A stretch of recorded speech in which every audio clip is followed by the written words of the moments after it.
स्वामी को अपमान करुवा स्त्री लोक मैंने थरे देखंतु।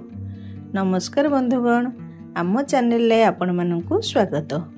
बंधुगण, पुराण शास्त्र रे मनुष्यर सुखी जीवन पाई बहुत महत्वपूर्ण नियम कहुଯାଇଛି, जहाको पालन करने अनिवार्य अटे। नचेत जीवन रे अनेक प्रकार समस्यार सम्मुखीन होगाकू पड़ी थाए। आजिर एही भिडियो रे आमे ब्रह्म वैवर्त पुराण रे थिबा किछि महत्वपूर्ण नियम जणाइबाकू जाउछु, जहाको स्त्री एवं पुरुष दुई जनकू अवश्य पालन करने उचित। आसंतु जानी नेबा। तेबे भिडियो आरंभ करने पूर्व मु आपण मानकू अनुरोध करुछि कि जदि आपण आम चैनल को ए पर्यंत सब्सक्राइब करि नाहंती तेबे आम चैनल को सब्सक्राइब करी पाखरे आसुथिबा घंटी चिन्ह को दबाई दियंतु, जहा द्वारा आमर सब वीडियोर नोटिफिकेशन आपणक पाखरे पहुंची पारिबो। वीडियो शेष होगा पर्यंत देखंतु एवं भल लगिले गोटे लाइक करने को भूलंतु नहीं। बंधुगण, हिंदू शास्त्र अनुसार कौनसी भी मासर अमावास्या, पूर्णिमा, चतुर्दशी एवं अष्टमी तिथि रे स्त्री सहित संभोग, तेल मालिश, मांस आहार भूल भी करने उचित नुहे, नचेत जीवन में दुर्भाग्य आसी थाए।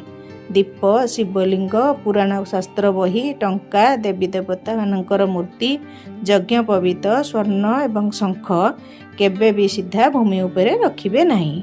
एहाकू रखिबा पूर्वरु कपड़ा रखंतु किंबा किछि उच्च स्थान उपरे रखंतु। दिन समय रे करंतु नहीं एही काम। दिन समय रे एवं सकाळु संध्या रे पूजा समय रे स्त्री एवं पुरुषंकु संभोग करिबा उचित नुहे।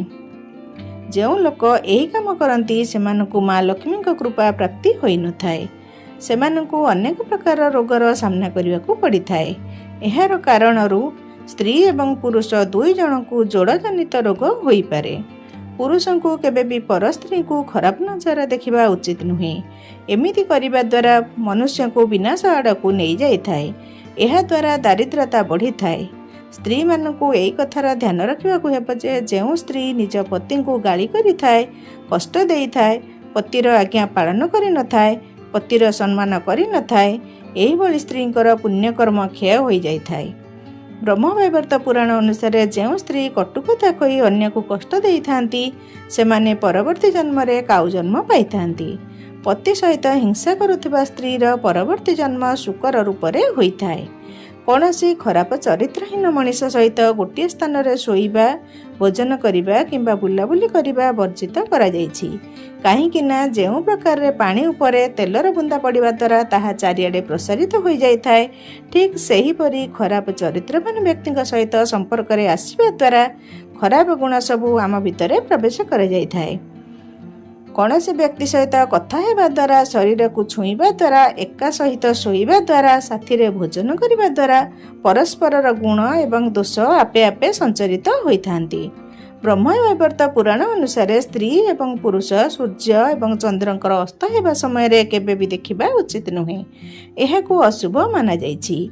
एमिति करिबा द्वारा रोग हेबार संभावना रहिछि। सूर्य को उदय हेबा समय रे देखिबा बहुत शुभ होइथाए। एही कारणरू सकाळु शीघ्र उठिबार परंपरा प्राचीन कालरू रहिछि। स्त्री लोक माने केबे भी पूजा पूर्वरु मलमूत्रर दर्शन करिबा उचित नुहे। एहा द्वारा जीवन रे दुर्भाग्य आसीथाए। कौनसी भी परिस्थिति रे पिता, माता, पुत्र, कन्या, पतिव्रता पत्नी, श्रेष्ठ पति, गुरु, अनाथ स्त्री, भौणी, भाई, देवी देवता एवं ज्ञानी लोकंकर अपमान किंबा अनादर करिबा उचित नुहे। एमानंकर अनादर करिबा द्वारा व्यक्ति को दारिद्रतार सामना करने को पड़ी थाए। जदि आमे काहाकू किछि दान देबाकू संकल्प नैछे तो एही संकल्प को कौनसी भी परिस्थिति रे पूरा करिबा उचित। दान देबारे जदि कौनसी गोटे दिन विलंब होई थाए तो 2 गुणा दान देबा उचित। दान देबा विलंब हेले दान राशिर 1000 गुणा बढ़ी जाई थाए। जेबे भी दान पाई संकल्प करिवे तो बहुत शीघ्र दान देबा उचित। स्त्री हुअंतु किंबा पुरुष सकाळु उठिबा मात्र इष्टदेव को ध्यान करने सहित निज 2 हाथ पापुली को दर्शन करने उचित। एहापरे अधिक समय पर्यंत बिना स्नान रहिबा उचित नुहे।